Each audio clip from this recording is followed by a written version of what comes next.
Students বিলাকৰ এটা major problem হৈছে ব্যাকলগ আৰু এই ব্যাকলগৰ বুজাৰ কাৰণে বহুতৰে কাৰেন্ট টপিক বিলাকত এফেক্ট কৰে। এই প্ৰব্লেমটো কেৱল যে স্টুডেন্টছৰে নহয়, সকলো স্টুডেন্টছৰে সেম প্ৰব্লেম। তো সকলো স্টুডেন্টছে এই ভিডিঅ'টো চাব পাৰে।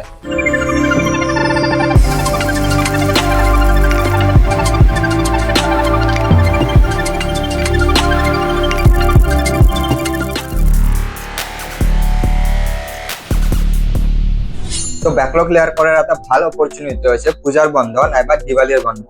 কাৰণ পূজাৰ সময়ত প্ৰায় ৩-৪ দিন বন্ধ পোৱা যায় আৰু দিৱালীৰ সময়ত প্ৰায় সকলো কোচিং বন্ধ থাকে। তো এসপ্তাহ 10 দিন আৰামছে বন্ধ পোৱা যায়। তো এইখিনি সময়তে যিমান পাৰা সিমান ব্যাকলগ ক্লিয়াৰ কৰি ল'বা। প্ৰথমতে থিয়ৰিত যিমান ব্যাকলগ আছে সেইবোৰ ক্লিয়াৰ কৰিবা। যিবিলাকৰ থিয়ৰিত বেছি ব্যাকলগ নাই সেইবিলাকে এই সময়খিনি প্ৰেক্টিছত ইউটিলাইজ কৰিব পাৰে। আৰু যিবিলাকৰ ক্লাছ 11 আৰু 12 দুয়োটাৰে ব্যাকলগ আছে, তো সেইবিলাকৰ এটাই এডভাইচ দিম যে তোমালোকে ক্লাছ 12ৰ থিয়ৰিৰ ওপৰত বেছি ফ'কাছ কৰা, কাৰণ এইটো বেছি ইম্পৰ্টেণ্ট হয়। আৰু কিছুমানৰ মনত এইটো ডাউট আহিব পাৰে যে পূজা আৰু দিৱালী বছৰত এবাৰহে আহে, লগৰ সকলোবোৰে এনজয় কৰিব, কিন্তু মই চোন পিছ পৰি থাকিম। তো এই ক্ষেত্ৰত মই এটা কথা ক'ব বিচাৰিম যে কম্পিটিটিভ এক্সাম প্ৰতি বছৰে আহে। তো তোমাৰ হাতত ড্ৰপ দিয়াৰ অপশ্যন আছে। তো এইবাৰ ড্ৰপ দি এনজয় কৰি লোৱা, অহা বছৰ এক্সাম দিবা। হ'ব, ইমান চিৰিয়াছলি ল'ব নালাগে।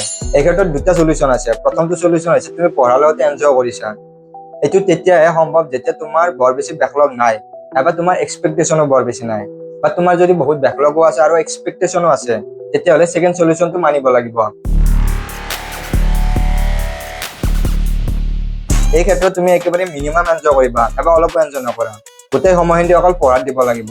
তোমালোকে ভাবিব পাৰা যে এনেকৈ কোনে পঢ়ে, তাত বহুতে পঢ়ে আৰু সিহঁতৰ ৰিজাল্টটো আহে। যদি তোমাকো ৰিজাল্ট লাগে তেনেহ'লে এইখিনি চেক্ৰিফাইচ কৰিব লাগিব, আৰু ইয়াৰ বাবে ষ্ট্ৰং মাইণ্ডছেট লাগিব, যিটো বহুতৰে নাই। বন্ধৰ আগলৈকে যিবিলাকে ভালদৰে পঢ়ি আছে, তো সিহঁতৰ এইখিনি সময়ত মোমেন্টাম ব্ৰেক হোৱাৰ ভয় থাকে। বাট কেনেকৈ বুজাই আছো, ভালদৰে পঢ়া মানে এইটো বুজাইছো যে একেবাৰে গ্ৰাউণ্ড ছেটত থাকি ডেইলি 10-12 ঘণ্টা পঢ়ি আছে।